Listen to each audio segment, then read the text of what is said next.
Would you move the U.S. Embassy in Israel back to Tel Aviv? I think what's done is done, and I don't think the Israelis believe that the So U.S. you would, needs so you would to leave it?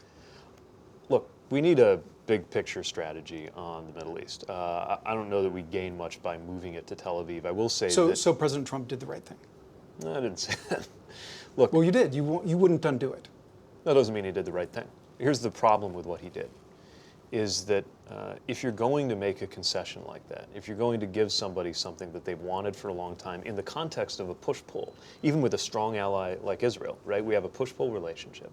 And you don't do that without getting some kind of concession.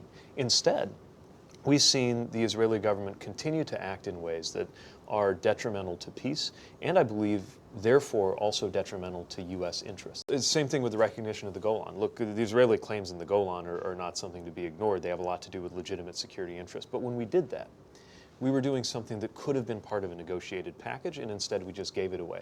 Worse, we gave it away probably for the specific purpose of having an impact in Israeli domestic politics, which should be the last reason that we would be conducting U.S. foreign policy. It should be designed around American values, American interests, and American international relationships. You support a right of return for the Palestinian refugees. That's, of course, the principle that Palestinian refugees or their descendants have a right to return to the land or property they were forced out of during the 1948 and 1967 wars. Do you support the right of return? I think that concept can be honored in the context of a negotiated peace. I don't think it should be presumptively declared by a U.S. presidential candidate.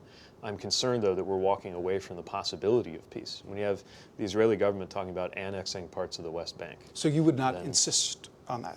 I think it could be honored as part of the framework of a negotiation. I'm not going to declare it at the outset as a precondition for peace.